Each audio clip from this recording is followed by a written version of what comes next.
Om Namo Bhagavate Vasudevaya. Om Namo Bhagavate Vasudevaya.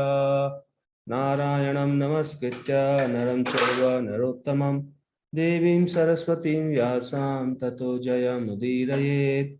Nashtaprayeshu Bhadreshu Nityam Bhagavata Sevaya Bhagavati Uttam Shloke Bhaktir Bhavati Naistiki.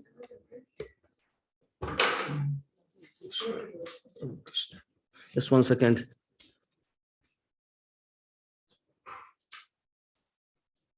So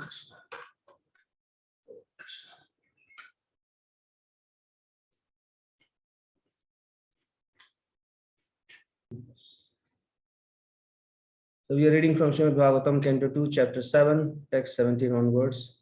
We are going through the incarnations of the Lord as described by Lord Brahma. Jayan gune avarajopyadit adite sutanam lokan vichakrama imaya athadi yagya shmam vamanena jagre tripada chalena Yachamrite pathicharan prabhubhirna chalyaha. The Lord, although transcendental to all material modes, still surpassed all the qualities of the sons of Aditi, known as the Adityas. The Lord appeared as the youngest son of Aditi, and because he surpassed all the planets of the universe, is the supreme personality of Godhead. On the pretense of asking for a measurement of 3 footsteps of land, he took away all the lands of Bali Maharaj. He asked simply because without begging, no authority can take one's rightful possession.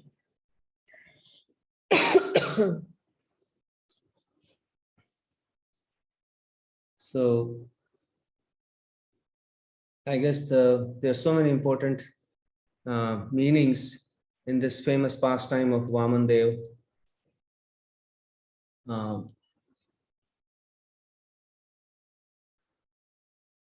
With Bali Maharaj, where he returns back the heavenly planets to Indra. First of all, how he appears as the son of Aditi, that itself is a wonderful pastime. It shows how when one is determined, one can please the Lord. And Aditi, although she had the wrong intention, but still the Lord appeared to her because she had a material desire that the kingdom of my sons, Indra, will return back to him. That was her desire. So she worshipped the Lord for a material desire. And because her devotion was, she followed the instruction of her husband, Kashyap, who was her spiritual master. So the Lord appeared to oblige Kashyap Muni and his wife. So he appeared as Vaman. And also see how the Supreme Lord, as Prabhupada is saying, that he can do anything. He didn't have to go and beg. So this shows also the extreme humility of the Supreme Lord, that he took on this humble position of a beggar. And when he was begging actually. And had Bali Maharaj could have refused him at that point. He was on the brink of refusing because his spiritual master Shukracharya told him, don't do it. So he could have refused, but and I don't know how the pastime would have unfolded.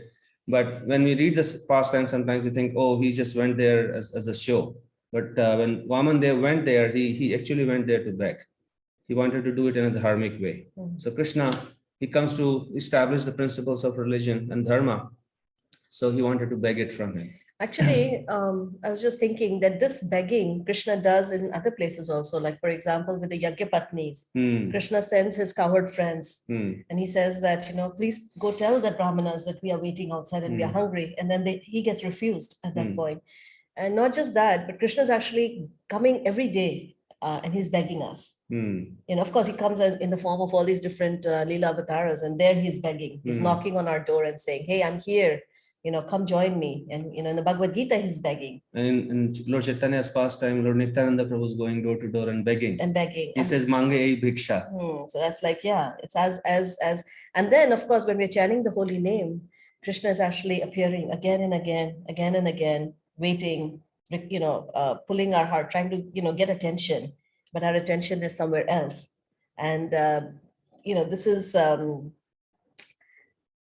nature of the Supreme Lord, that he's continuously, he never gives up. Prabhupada says that Krishna is never lazy in the matter of the reclamation of the living entities. Yeah, he's never lazy, and he's always taking on that humble position to sit in the heart, in the dark, dirty heart of somebody. I mean, how humble the Supreme Lord has to be. He's exhibiting that humility every single day, tolerating our nonsense that we're doing. He's just sitting there patiently waiting, just like that day when we went to see this Maharaj. We were just sitting there patiently waiting. That was amazing. Yeah. We met this devotee here. He's 101 years old, and I think he's the oldest Vaishnava on the planet. In Gaudiya Vaishnavas. Yeah, in the Gaudiya Vaishnavas. And there were some devotees from America who wanted to interview him. And they were young boys, and they were taking their time trying to set up the whole thing. And we were there, and we saw how he was just sitting there, just patiently. There was not even an inquiry, how much longer are you guys going to take? And then he spoke that my sadhana is getting interrupted, or I have so much to do. He was just he was just sitting there. And then, of course, when he spoke like with the vigor of a 20-year-old. So actually, I was thinking that because Krishna comes and also begs, and so when the devotees actually on behalf of Krishna, as Krishna's representative, also go out and beg. And that's why this act of begging is so dear to Krishna. Krishna says in the Bhagavad Gita that there's no one who is more dear to me. And just by this act of going out and begging, another thing that happens when we go out to beg is that we get rejected. And that rejection is actually what forms our spiritual blood, and it's what forms our spiritual body. So one should look for opportunities where one can actually go out and beg only to be rejected. And beg for Krishna's pleasure, not for one's own needs. Yeah. So the smaller, and that actually, because how else are we going to give up our false ego? How else are we going to overcome, this tight knot in the heart, which makes us believe that we are the greatest of the great, And so when we do that, and last line that Prabhupada says is really, really nice. He says that Bali Maharaj was very glad to receive the Lord's remaining step upon his head, and thus Bali Maharaj, instead of losing everything he possessed, was blessed by the Lord's becoming his constant companion and doorman. So by giving everything to the cause of the Lord, one does not lose anything, but he gains everything that he could never otherwise expect. So, this act of extreme giving, Vaisheshika Prabhu talks about this act of extreme giving, we should give until it hurts a little bit. And I don't just mean financially, I mean in every way. There has to be some damage. When the damage is there, that's how we can actually show, oh yes, I mean business. I'm in business. I actually want to give. I want to give, and I'm ready to make those sacrifices to please you. Love means sacrifice. Mukund Maharaj would always say that love is a verb. So love is a verb, meaning that we show by our actions that it's not about us. And the other thing that we have been seeing here, being here in Mayapur, is the extent of, we always talk about being insignificant and being humble, but to see these examples of the ecstasy of insignificance, how happy, and how sweet, Krishna consciousness can be when our desire for self-promotion gets replaced by a desire for simply service, for the sake of service. And I guess also seeing how this begging mood goes very well with this quality of developing humility, true humility. Begging only comes when we feel that we don't have something and we desperately need it. We can't survive. A beggar doesn't go out on the street as a pastime. Oh, today is such a nice day, I'll go out and beg. A beggar goes out on the street like feeling that I don't really have anything. If I don't get those $10 or 10 rupees, then how will I eat? How will I feed my family? And he's patiently waiting there, going from one person to the other, that somehow I'll get something. So similarly in bhakti, when we have that mood that I don't have anything, I don't have devotion, I don't have austerity, I don't have knowledge, I don't have anything, Krishna. And he begs from everyone, he begs from devotees, he begs Krishna that please give me some devotion, please give me some taste for your holy name, please give me some attraction for you. I don't have anything. All I have is just my puffed up false ego that I'm so big. But that is not something that is feeding me, right? Yeah, I think we could take a moment to pause here. I think this is a very good place. Mm. And we can maybe either if we are courageous, we can share. If we don't feel comfortable, we don't have to share, but we can take a moment to just think, what do I have? Mm. Like suppose if I have to go begging right now, or even if I don't, what would I say? I could I say, well, I have this, right? Or I have that. So unless and until one becomes a kinchana, Kunti Devi prays like that, one cannot actually truly beg. So, but do we really feel like an akinchana? If we don't feel like a kinchana, maybe we should think, why do I feel like I have something? And what are some of those things that That I I think have. that I have? So we beg all of you to please share your thoughts.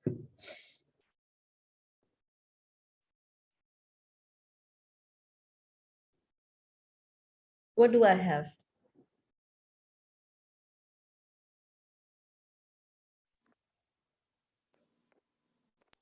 Hare Krishna. Yes, Bhaktilata. Yeah, definitely. I have this feeling of that doing things like perfectly, like kind of, like I feel like, nobody can pay attention to detail like as I do. Yeah. Like being like, kind of like I may not be like, expert in that, but in whatever to the best of my capacity, I feel like, and then if somebody is not into that, I that is that kind of, that superiority is there. Thank you so much, Bhaktilata, for that's an act of humility, by the way, to just share. So, and that is the nature of a devotee. Another very important quality of a devotee is saralata, which means that very simple, and so by sharing that, you're showing that, your simple-heartedness. And yes, we all have that. We think that, oh, no one is as organized as me. No one is as perfect as me. I'm so together, right? I do everything so perfectly. And then because of that, then we have some annoyance, when we see other people maybe not living up to my standard. Yeah, definitely. Yeah. Very nice, Bhaktilata. And Suri, go ahead. Hare Krishna Mataji Prabhuji. So first is when we are in these sessions, then I feel I don't have anything, but at the moment the session is done and or back to the materialistic world, I feel I feel puffed up. I don't feel puffed up when I'm doing something. I feel puffed up again in the evening when I'm attending the class or sitting with someone, sitting a devotee or talking to a devotee. Yeah, how stupid I was the whole day. Feel shameful and stupid. I would say. That's why I guess this is a practice we want to all develop. I want to develop is constantly being grateful to Krishna for whatever. It's okay to be confident in what we are doing in the material world. There's nothing wrong with that confidence as long as it is backed by gratitude in our heart to Krishna.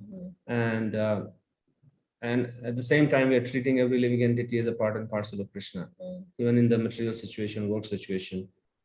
If you can try to remember that, then that confidence will be transforming to other people. Yeah, like we see, like Mukund Maharaj or Vaisheshika Prabhu, when they are interacting with even people who are from the material world, they are acting with so much confidence, and they are acting with expertise and whatever is needed. And sometimes they are very also particular about things, getting things done. Talking about perfectionism. Talking about perfectionism.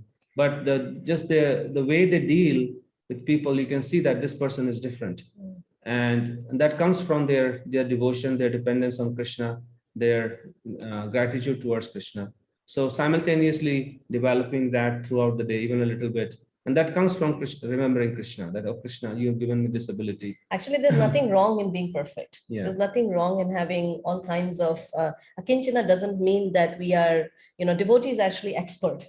So Daksha. So there's no, that's a quality of a devotee. But the difference between the material daksha and spiritual daksha is that in spiritual daksha, one knows that the expertise is something that is happening because of my connection with Krishna. It's Krishna's expertise that I'm simply being used as an instrument. It's not my own. And when we think like that, then the expertise actually blossoms in ways that it can touch people's heart. So that perfectionism will touch people's heart rather than causing envy in other people. Normally, when you're perfect, then everybody around you becomes or may become envious of you or disturbed by that. But when we watch Mukund Maharaj or Vaisheshika Prabhu, their perfectionism actually melts people's heart. Nice. Yes, I think- Radhika. Yes. I think things. Oh, sorry, we both have different cell phones. So things are changing, but I always had this strong feeling, and I still have, but it's the degree is changing. But I always felt that I can do anything. I can conquer. Basically, in a 24 hours, if even 4 hours would be left, I would feel, oh, I can complete the curriculum. I can do everything, like with even the limited amount of time. So it's a lot of immaturity there, but the enthusiasm for life, the joy, the vigor, and I used to feel, oh, I'm, I don't know, yeah, but I see that there's something, the things are changing for me. So, and We don't want that to change. I have a feeling, I guess. Yeah, go ahead. I read a very beautiful quote today by Chaitanya Charan Prabhu, and on the same lines, I like my camera will go off for a minute because Yeah, I'll read. So, it said that to have ability is a gift, to realize that we have ability is a greater gift, and to realize that our ability is a gift is the greatest gift. So nice. So wonderful. Very nice. Can you type that? I don't know. Yeah, if it's Yeah, possible. Yeah. I will Yeah. copy paste it. It's by Chaitanya Yeah. Charan. Yeah. Wonderful. So, Wonderful. thank Yeah. you.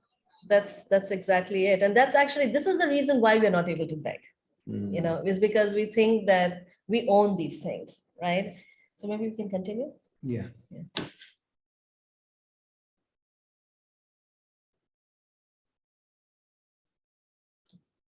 नार्थो बलेरयमुरुक्रमपादशोचम् आपशिखाधृतवतो विबुधाधिपत्यम् यो वै प्रतिश्रुतमृतेन चिकीर्षदन्यात् आत्मानमङ्गमनसा हरये भिनेमे. Bali Maharaj, who put on his head the water washed from the lotus feet of the Lord, did not think of anything besides his promise, in spite of being forbidden by his spiritual master. The king dedicated his own personal body to fulfill the measurement of the Lord's third step.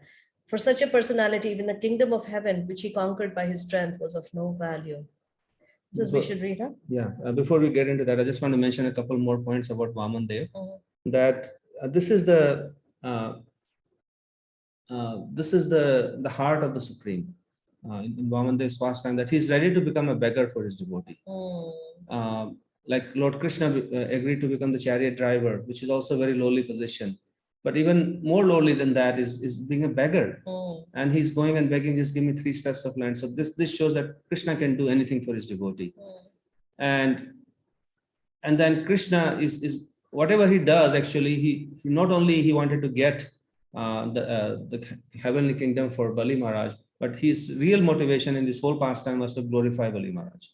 And this whole thing was set up in such a way that he got the kingdom, plus he got this glorification, and Bali Maharaj after that is now included in the list of 12 Mahajans. So that was his whole. So sometimes we don't see, like, first everything was taken away from him, and then when Vaman Dev returned everything back to him with so much glory. We'll see that in our own devotional life, and we have that mood of Bali Maharaj, which is now being described here. When we have that mood, then we can be rest assured that whatever Krishna is doing in our life, although it may seem like a setback or whatever, but it's ultimately for our own good, and Krishna will be glorified to that. And then we'll go to the next level of devotion through that. I was also thinking that, you know, there's a lag.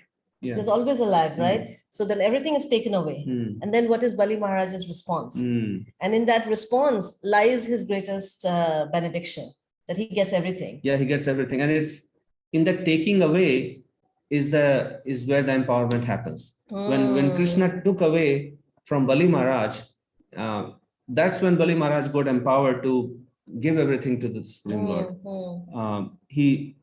That this is being described here, that it was of no value to him, and Krishna gives him that empowerment, that yes, you can give everything to me.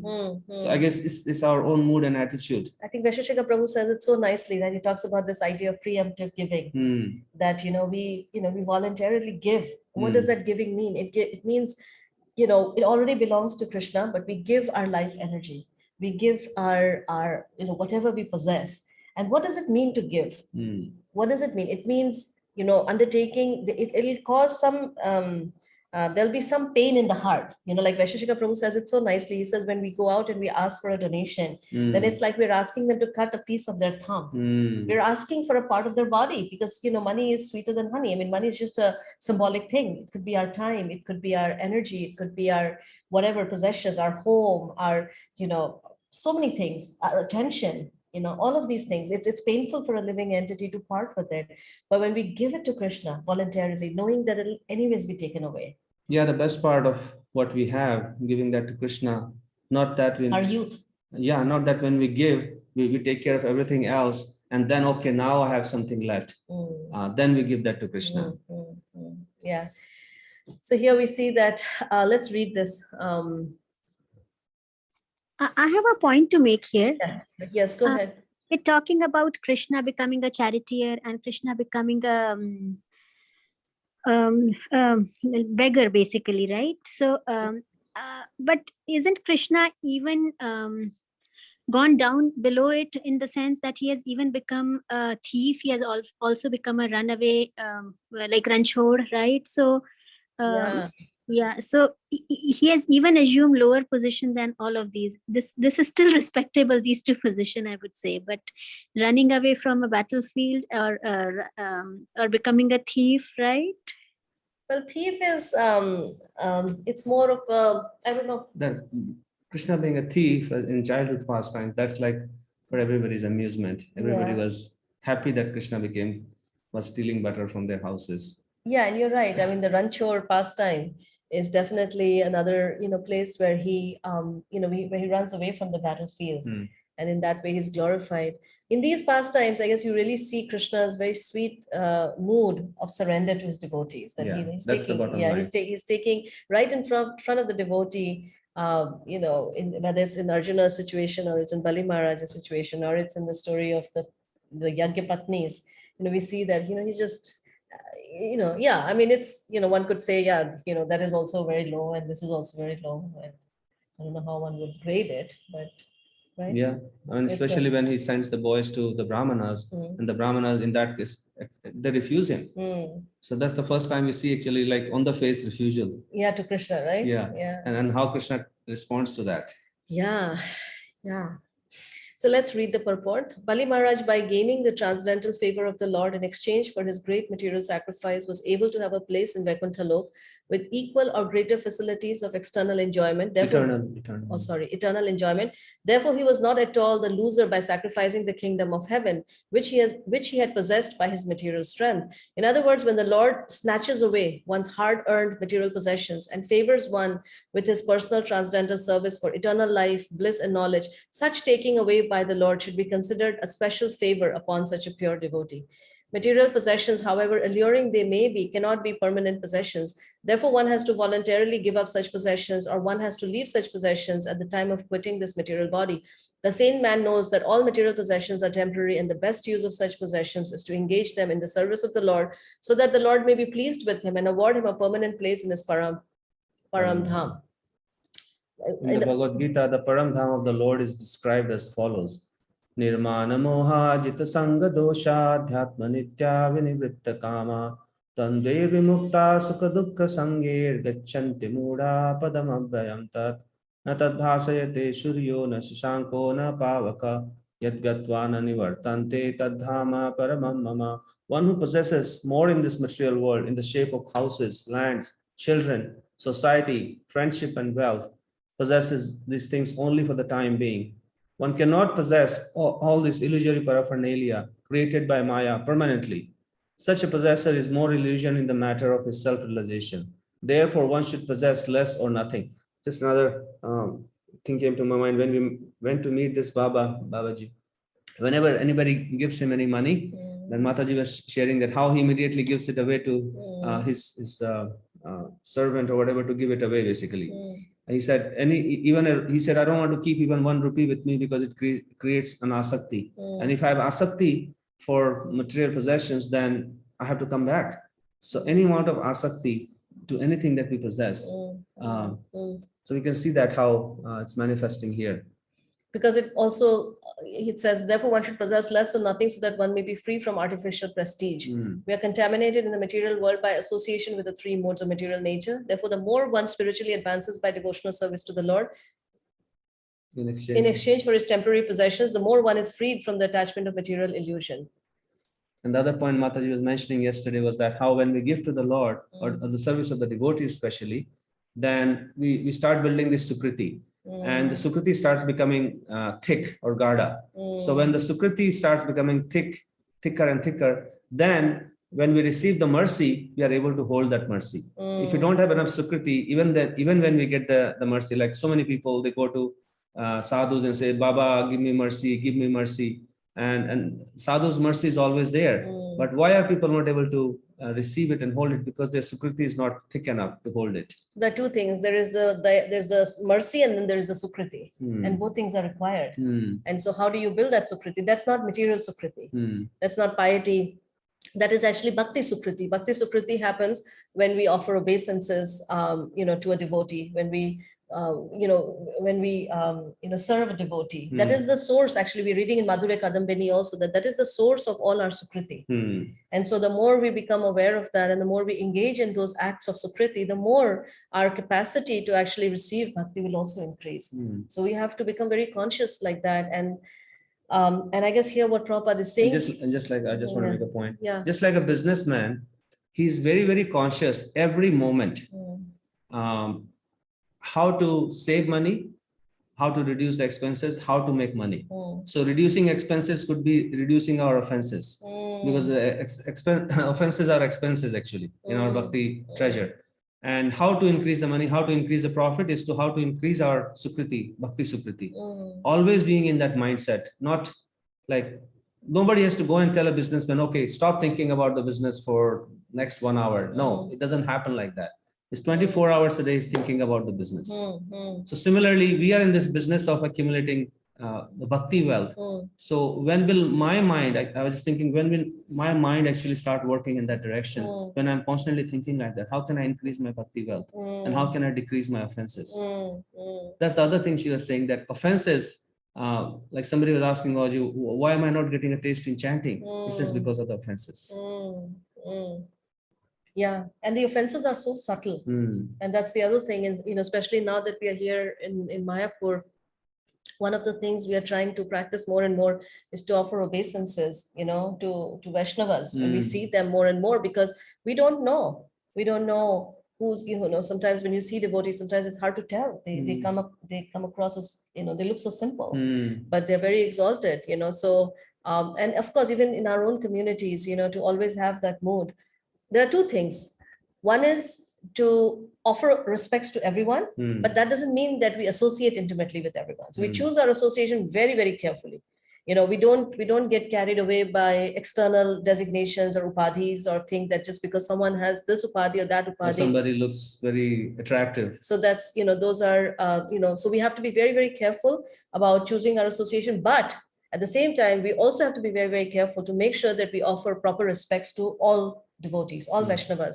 And, no matter, what level they may be at, everyone is worthy of our respect. Even Prabhupada says, even an ant is worthy of our respect. What to speak of someone who's chanting Hare Krishna or who's, so we have to be very careful of keeping this balance. So that way we don't commit offenses as we go along. Because if we commit offenses, there is no bhakti. That is, aparadha means up against Radha. So there's no question of bhakti. So to go with that. And I guess here what Prabhupada is saying here is that that when Krishna snatches away, so this hard-earned material possessions that we have is actually the source of all our false prestige. And it's what creates this arrogance within the heart. of living entities, that I'm okay. And I have saved so much for my my situation and my retirement, and I'm good. I'm good. And that automatically leads to this feeling of, so one has to, so Krishna sometimes out of great mercy, he actually snatches all that away.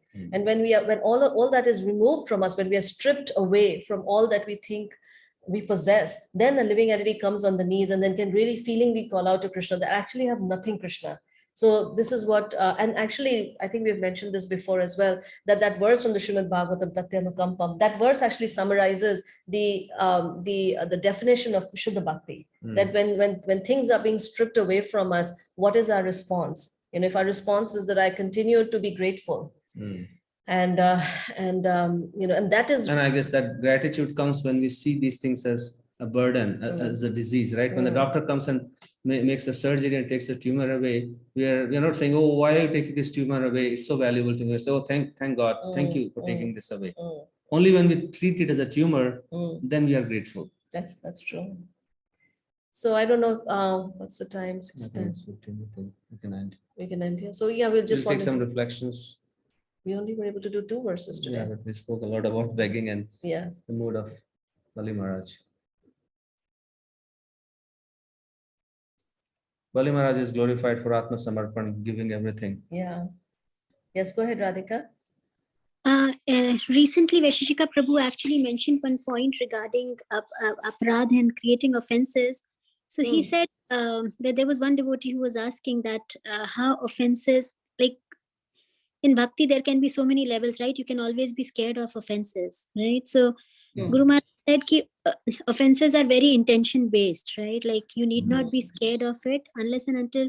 So the offense is taken into consideration when there is an intention of creating, or so the intention is integral part of it, but we couldn't hear much more. Like he didn't expand much on it. So do you have any more points to add to it? Yeah, go ahead. I mean, yes, that is true that, we should not be afraid, and that there is intention, is a very, big part. But sometimes, at least for me, I feel, this is my own personal feeling, that, the road to hell was paved with all good intentions. So I feel that I cannot also trust my intentions completely sometimes. Like I may feel like, well, I'm justified. Like, okay, I didn't really mean to, hurt this person, or I didn't really mean to say, and my intention was pure. Right. So one has to be very, very careful with this whole intention, that yes, you're right. And of course, Prabhu, what he's saying is absolutely, this is absolutely, it has to be balanced by this other part, that that while, we want to, we should not be afraid of aparadhs. I mean, in the sense that we should not become like all paralyzed because of it.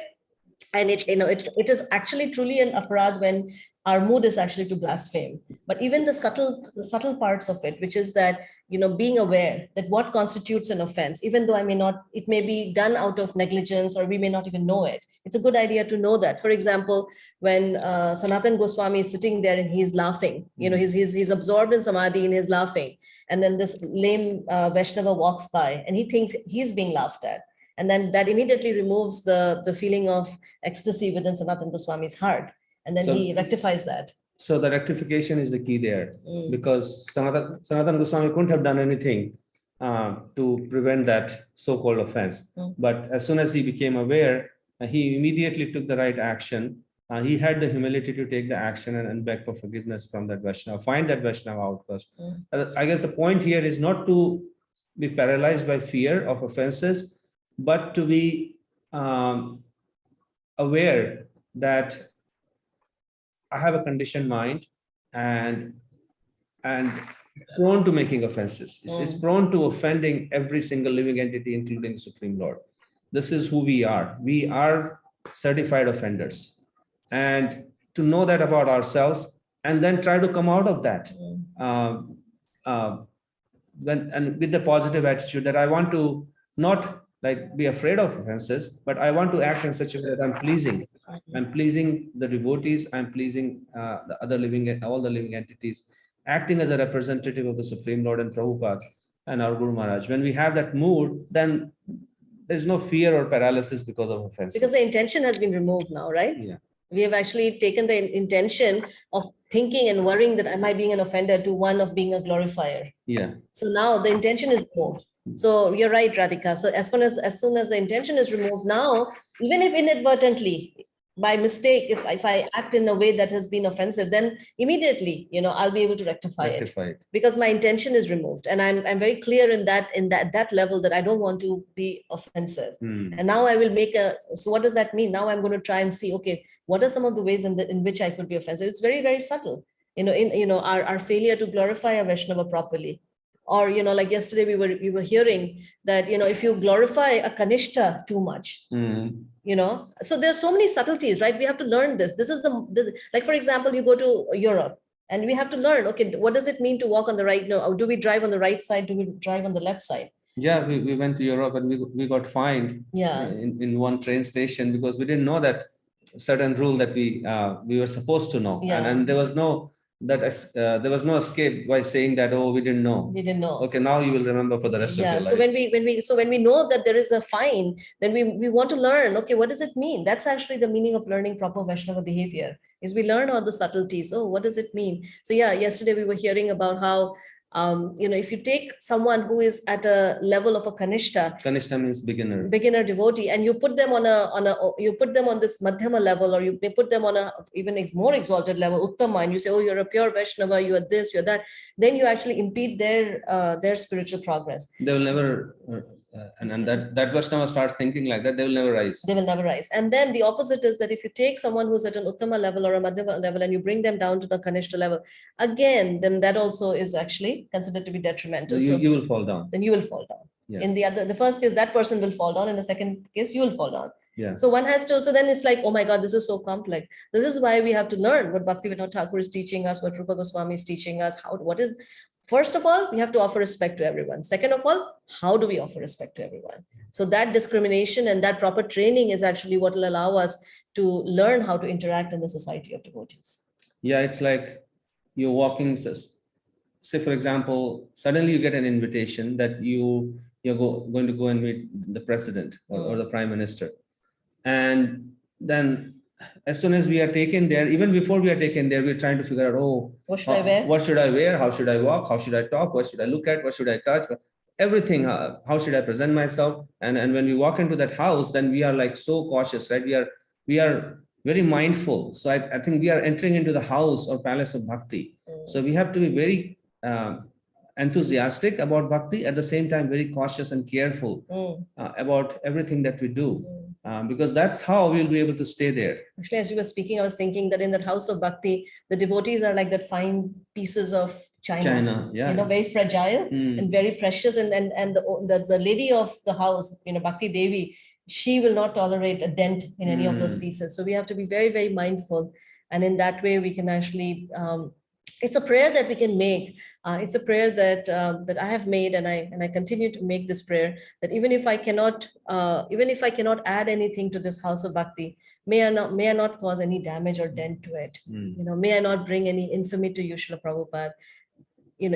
And if I do make a mistake, then I heartfully feel regret. Yeah, I feel this contrition, because it's very, very sacred actually to enter into this, and we must never take it for granted.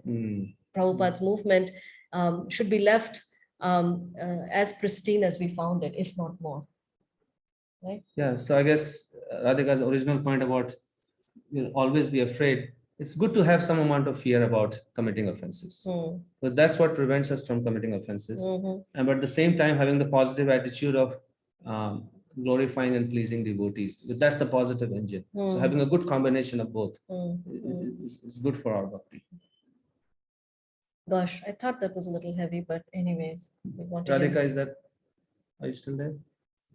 No, my phone actually got discharged, so I came to the other phone. Yeah. Thank you so much. Very, very. And I want to rectify one sentence that I don't remember Guru Maharaj saying that you don't have to be afraid. But he said aparadha is very intention based. So I have to hear that again, because I don't want to quote something which I'm not sure about.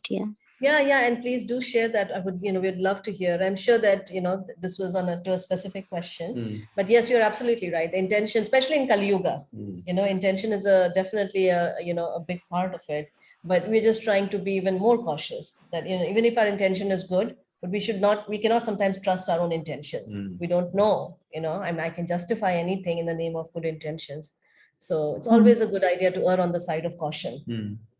No, it was a very good discussion. Thank you. Thank you. Anybody else? Hare Krishna, Didi. Yes, Nikunja. I also asked one question to Maharaj. Like sometimes, like when you see your seniors having some conflict or some differences, and then maybe you're not participating in it, but in your mind you're taking sides, and that is also an offense because.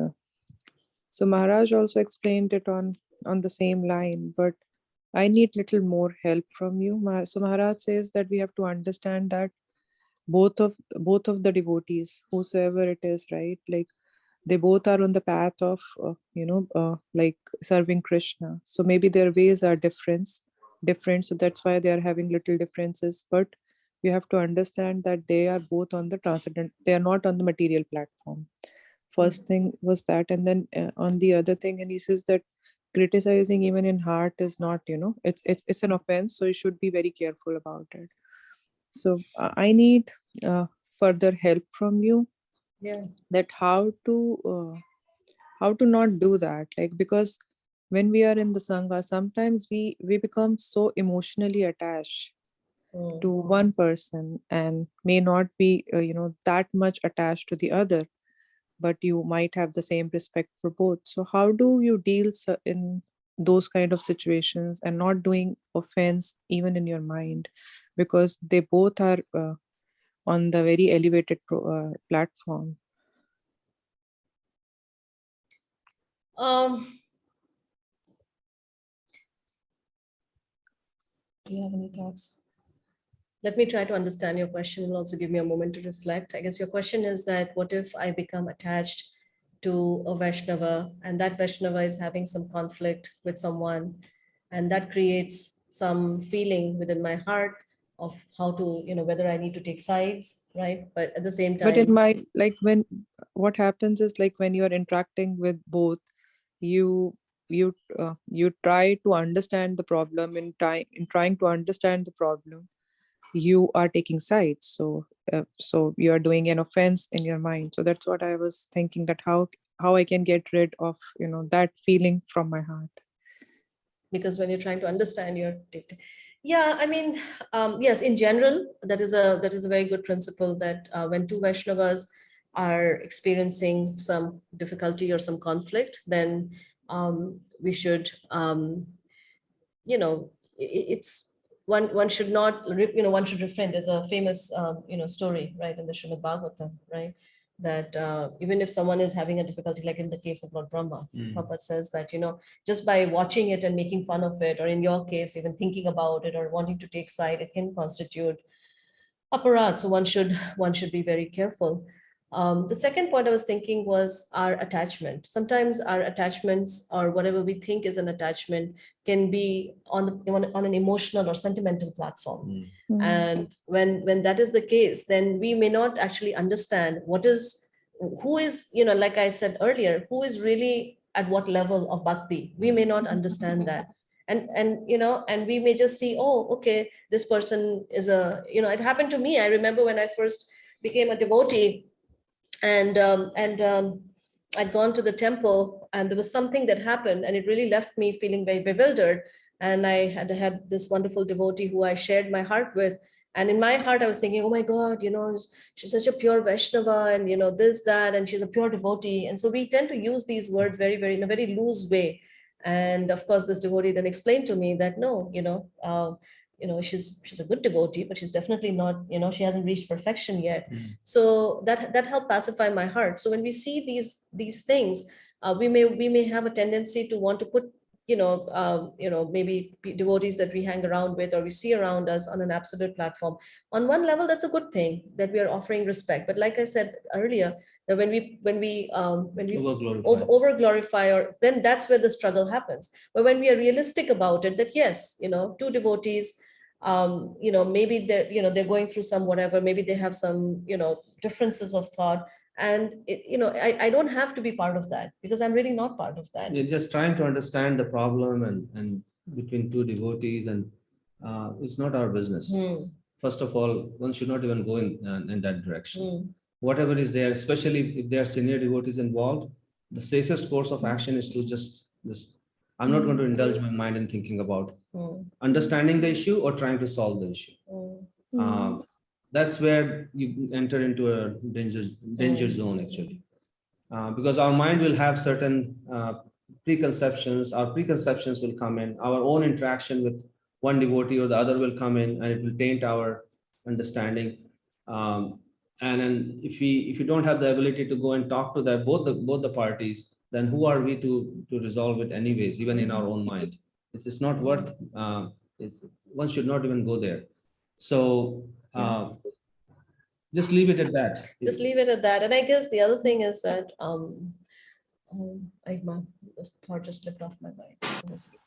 Anyways, I don't know if that helps, Nikunja.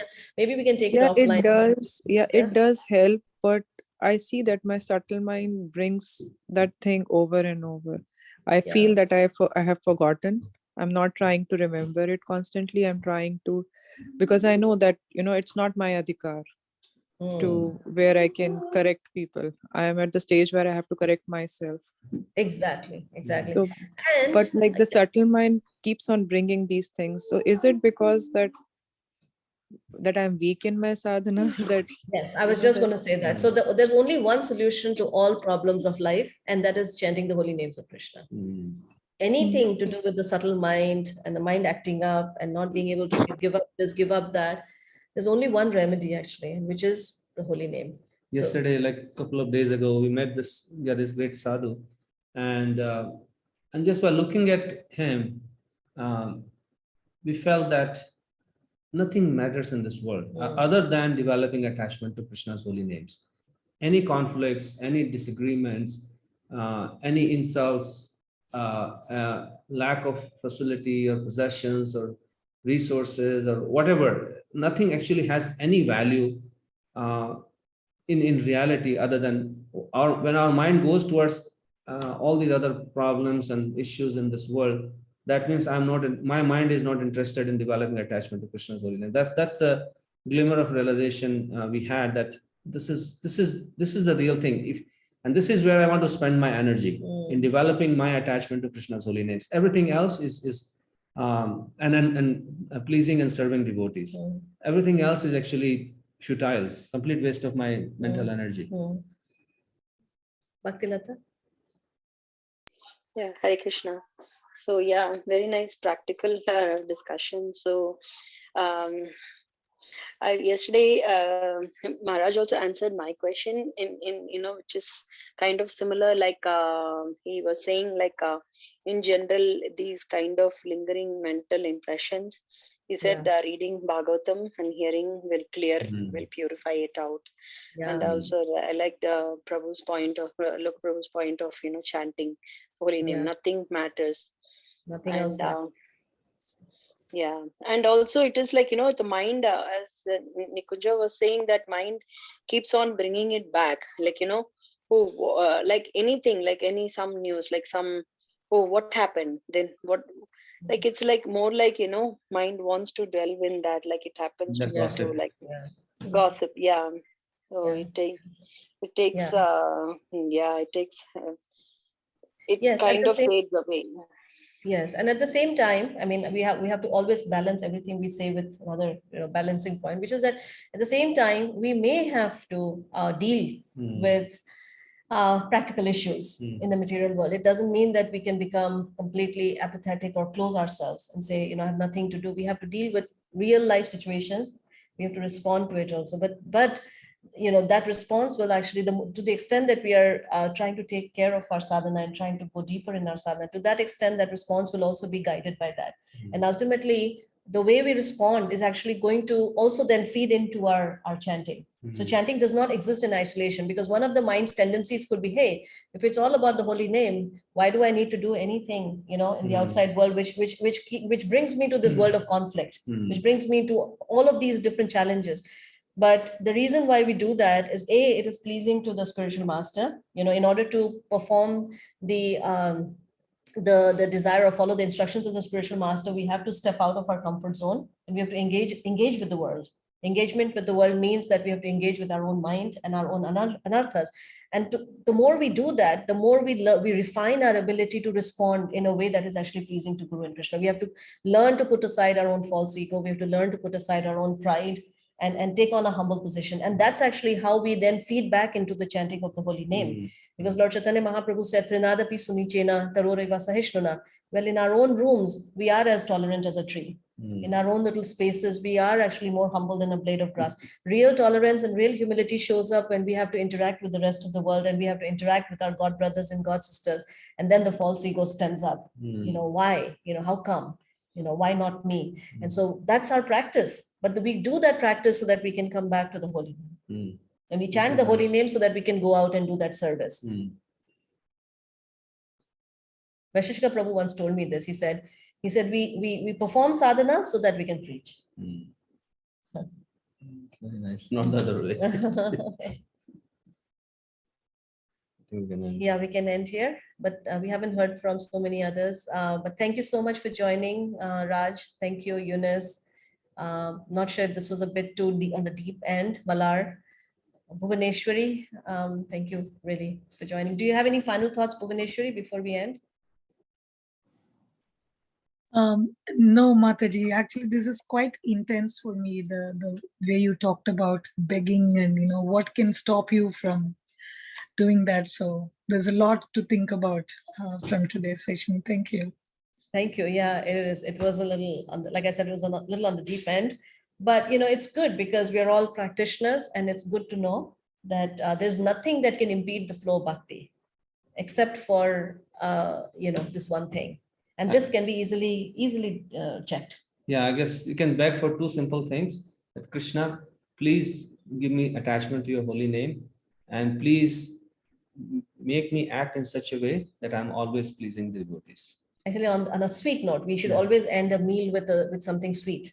There's a story of this wonderful devotee called Mother Haladini, who used to live in New Vrindavan, and she was just the most amazing devotee who used to serve Lord Jagannath and Gauranitai. And she had a constant prayer that she used to make to the deities, which is that she told this to Radhanath Maharaj. She said, I only have one fear in my heart.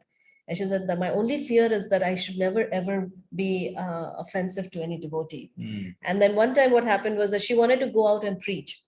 So she used to have dreams, So Gauranitai used to come in her dream and say, what are you doing sitting in the temple? You need to come out and preach.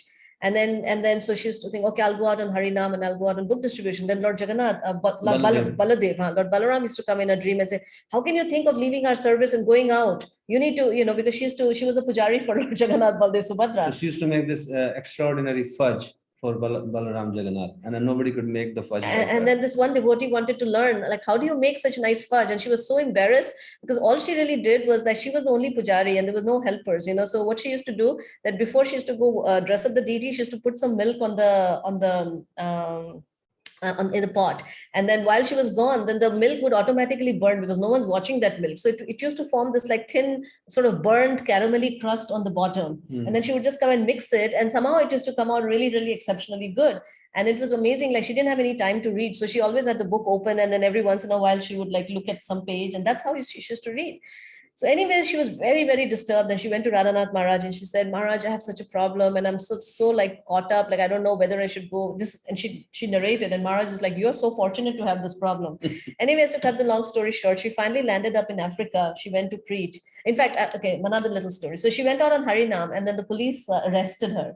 So she said, I'm not going alone to the police station. She said, I'm not the person at fault. I was actually just acting on their whatever. And there were the Gauranitai deities she had with her on the table as well. So then Gauranitai also went to the prison, and Haladini Mataji also went to the prison. And while she was in the prison, she was preaching with Gauranitai there. And then she came back, and then she went to Africa. And I'm sure I'm missing a lot of points in between. But anyways, she went to Africa and she was serving there. It just so happened that in Africa at that time, there was some gang, and there was some devotee who, again, out of his immaturity, he offended one of those gang members. So then those gang members, they came and they attacked the temple. So they were shooting fire on all the devotees. At that time, Mother Haladini, she lived her whole life with this one fear that I should never ever commit offenses against a devotee. So at that time, she actually came. She actually came in front of those gang members, and she Before said, you kill anybody. before you kill any of these devotees, you have to actually shoot it at me. And so this person actually shot bullets at Mother Haladini, and she died protecting and defending the devotees. So Radhanath Maharaj, in his lecture, he was saying that she lived with this one fear, and she died honoring that fear, that she did not commit an offense because she put herself, such an exalted, such a glorious devotee, such a glorious devotee. You can see her picture. If you Google her up, you can find more stories about her, Mother Haladini. She lived in New Vrindavan and she left her body in Africa. It's a nice meditation. That is the intention actually. Like Radhika now was saying that she heard in Vaisheshika Prabhu's class. That is an intention. We should pray for that. That let me never, ever, ever, ever, ever offend another Vaishnava. Right? And then Krishna will honor that desire of ours. All right. So hope that was something sweet to stop this class with. Hare Krishna. Hare Krishna. Hare Krishna. Our tagline, police has appeared. Begging to